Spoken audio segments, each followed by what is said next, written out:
জেঠাদেউ নাই নেকি? আছে আছে, ভিতৰত না চাকৰিৰ ব্যৱস্থা কৰি আছে। তোমালোকে অলপ বহি হ'ব জেঠিদেউ। কণ্টি বোপা, তুমি কি কৰি আছা? আহা বহা। নক'ব জেঠিদেউ, পঢ়ি এইটো নতুনকৈ মোবাইল লৈছে নহয়, তাৰ এতিয়া সময় নোহোৱা হৈছে। সেইটো লৈ ব্যস্ত থাকে। আমি জোৰ কৰিহে ইয়াক ইয়ালৈ লৈ আহিছোঁ। মিছা কথা নকবি, মই নিজে আহিছোঁ। দেউতাই আহিবকে নিদিয়ে, লুকাই জোৰ কৰিহে আহিছোঁ। আহিব নিদিয়ে কিবা বোলে নাই নাই, এই কিবা কিবি মোৰ কৈ থাকে আৰু। কি হ'ল জেঠিদেউ? মনে মনে থাকিল যে?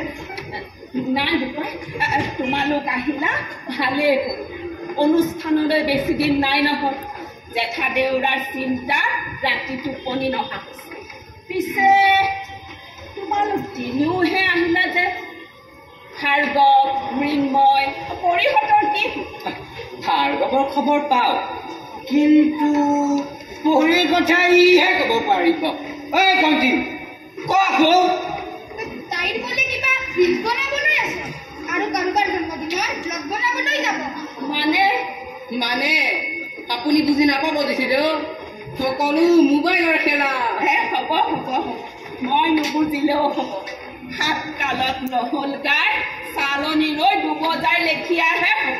আৰু ভাৰ্গৱে বোলে যোৱা ৰাতি এই আমতলৰ ল'ৰাবোৰৰ লগত নদীৰ ঘাটলৈ গৈছিল। গোটেই ৰাতি কিবা কিবিবোৰ খালে। এতিয়ালৈকে ঘৰত লংকাই শুই আছে। ক'ত গৈছিল?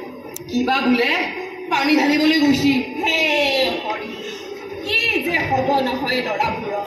আৰু মৃন্ময় মানে জেঠি কিবা অসুখ নেকি? নহয়, মানে পৰি নহাৰ বাবে সিও নাহিল। কিয়? নাই আমি নাজানো। আমাৰ কণ্টি কটিহে ক'ব পাৰিব। তহঁতে কিন্তু মোক বাৰে বাৰে পেকলাই কৰি আছ দেই। তাইৰ কথা মোক ক'ত আনিছ? মই কি জানিম? তোৰ বায়েৰে কথা তই নাজানি কোনে জানিব?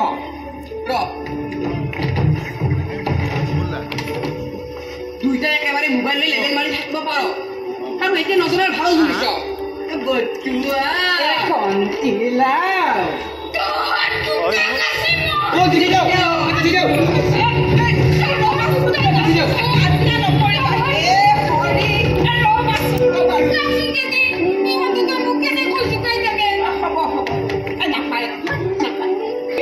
ভাল প্ৰদৰ্শন কৰিব পাৰি তাৰ যত্ন কৰ।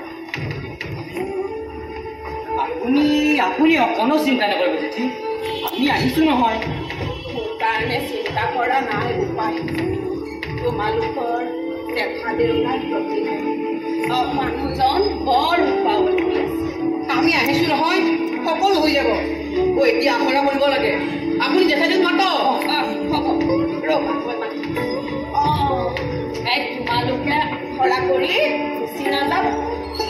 মই তোমালোকৰ কাৰণে গাখীৰৰ চাহ বনাম আৰু তোমালোকে ভাল পোৱা টেকেলি পিঠা।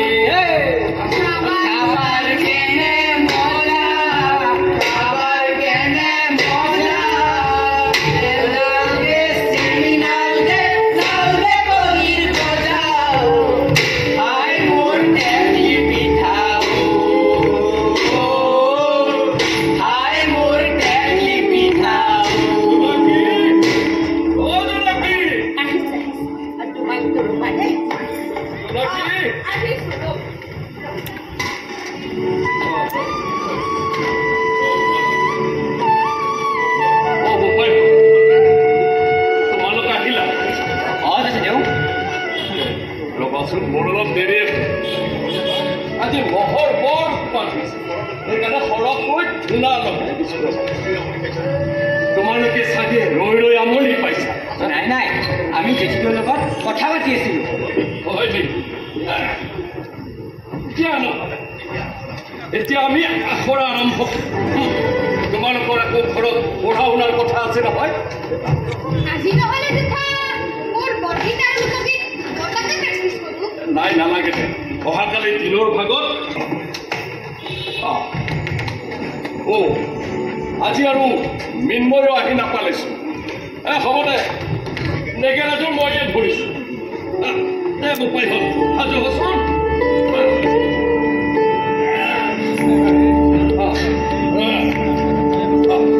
দে দে সাজু।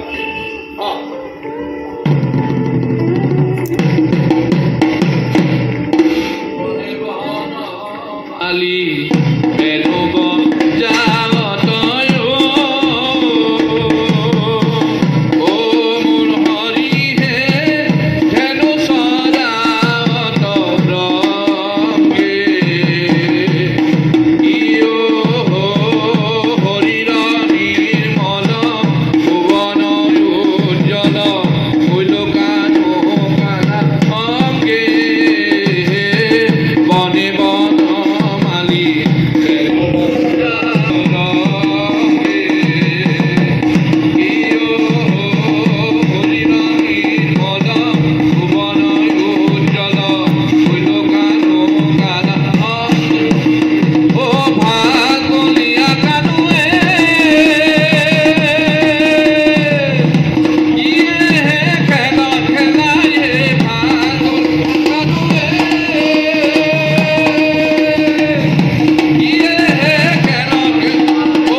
ইমান খং কৰিছা যে?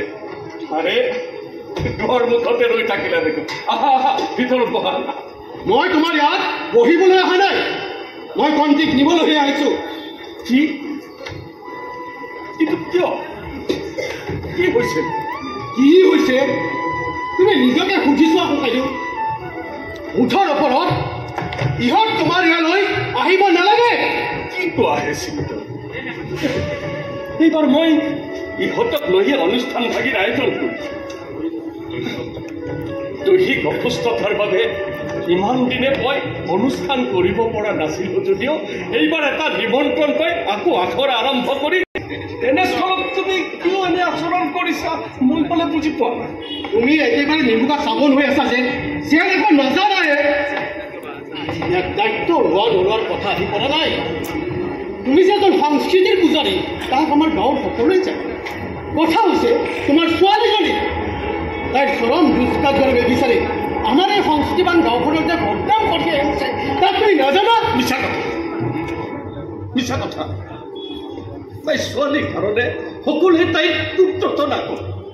এয়া তোমাৰ অগাধ দেহে কৈছে ককাইদেউ।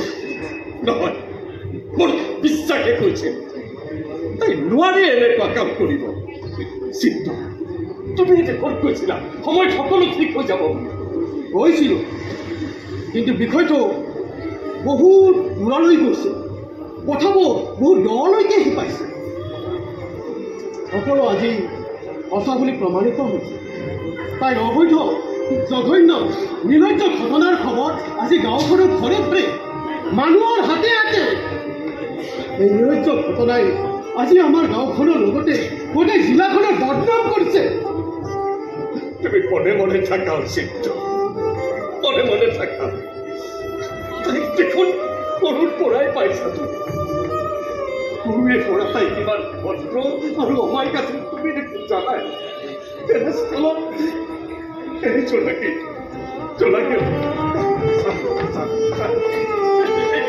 চিন্তই কি কথা কয়? দেখোন আগতেই কৈছোঁ, তাইৰ বাবে সমাজখনে আমাক এৰিব ধৰিছে। আপুনিহে নিজৰ বিশ্বাসত আপোনবোজ হৈ আছে থাকিম তুমিতো মোৰ ভাই তেনেস্থলত তুমি আজি মই নিৰূপায় ককাইদেউ মই হৈছোঁ এই গাঁওখনৰ গাঁওবুঢ়া গাঁও আৰু সমাজৰ অনুশাসন আৰু মৰ্যাদা অক্ষুণ্ণ ৰক্ষাৰ প্ৰতি মোৰ দায়িত্ব আৰু কৰ্তব্য আছে সমাজৰ অনুশাসন আৰু মৰ্যাদা ৰক্ষাৰ নামত এই কংকন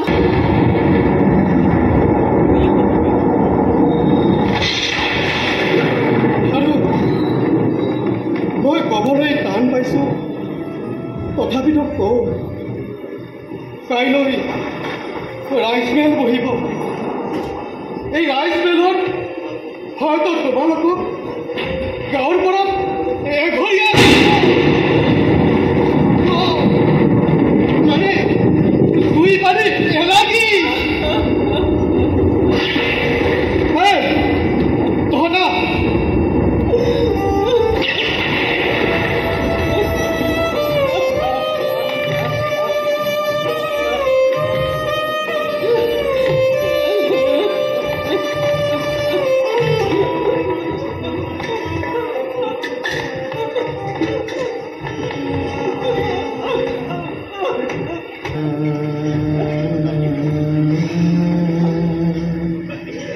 কান্দি কি লাভ